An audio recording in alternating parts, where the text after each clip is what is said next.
I'm a firm believer that God will give you something that you've been praying for before you're prepared to receive it, in order to show you how important preparation is.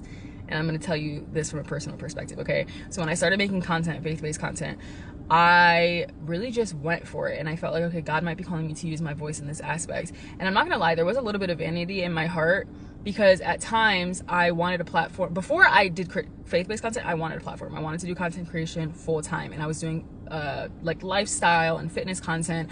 And at that time I was like, okay, I really want this platform. And then when God showed me that I was gonna be doing faith-based content, it was hard to wring that out of my heart, because my mind was already set on a platform. You know what I'm trying to say? And so I was a baby in the aspect of, like, I didn't realize how important it was to strictly be doing this for God and not for myself. And so God is still wringing out my heart in aspects, right? But because I'm not perfect, I don't think anyone's perfect. But when I did get to a position where I was like, okay, God, use me however you want to use me. Build my platform if I am deserving of a platform, or don't if I'm not deserving of a platform, right? Like, allow me to reach the people that I'm meant to reach. And I always pray that prayer. I'm not gonna lie, sometimes I get discouraged by numbers, but I always have to remind myself, you're doing this for God, you're not doing this for yourself, right? But when God gave me the platform after starting to make faith-based content, I realized that I was praying to be put in a position that I was not prepared for. And God gave me the platform. He gave me 52,000 of you that my voice would reach. And I'm so grateful for it. But he also showed me that, here, you can have this. This is a minuscule to what it's going to feel like, because I do believe that God has big things for me when it comes to using my voice.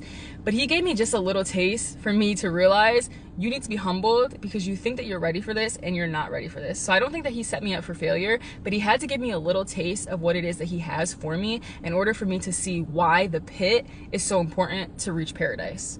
And so we were talking about this in church last night, the preparation in silence, disciplining in silence, how God will shape you and mold you and purify you and prune you in private in order for the public, because your purpose is not just for you, but it's also for people. And so when I realized that, I'm like, okay, I understand that God gave me just a little taste, because I needed to be humbled, and I needed to realize how important the calling that he has on my life is, and how important the preparation was that I was rushing, essentially, because I just wanted to get to where I knew God was telling me. And it's hard in that middle waiting period. Like, I would say I'm in the middle now. I'm not in the pit. I'm in this middle part where I'm like, okay, I know what God has for me. I know what he wants me to do, but I'm not there yet. Like, I'm just in this, it's hard when you already, it's like you don't have that excitement anymore. Not that I don't have excitement for what I do. It's just that when you first get that message from God, when you're just like, okay, this is what he wants you to do, it's scary, but it's also exciting, because you feel like you're starting something new. But then when you get to that middle part, you're like, okay, I know what it is that you want me to do, but now I'm just in this like nitty gritty, showing me myself, giving me convictions, working on discipline and obedience and practice, and things flopping and not flopping, questioning myself, feeling like, is my word reaching anybody? Is my voice important? Et cetera, the attacks from the enemy.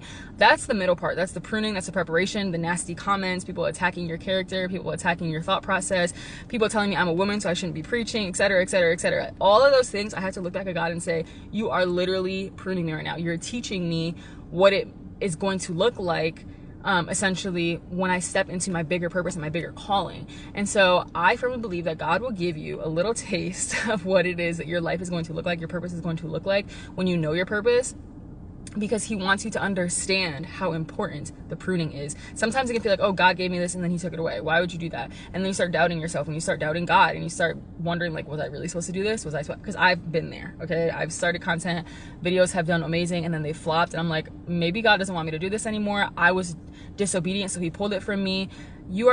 Another thing, you are not that big, okay? You cannot ruin the plan that God has on your life, because you are not that big. Whatever he wants you to do, however he wants to use you, he's going to use you despite who you are and what you've done, okay? And so, yeah, I'm a firm believer that God will give you a little taste of something, because God is funny like that. Like, he will literally be like, here you go, this is what it's gonna be, this is what you prayed for, this is what you want, and then you get so humbled, like I did, and be like, this is kind of scary, this is not what I thought this was gonna look like. And I actually need to trust you and lean into you, because I cannot do this without God, period. I hope that makes sense. Does that make sense? That's all I got. Bye.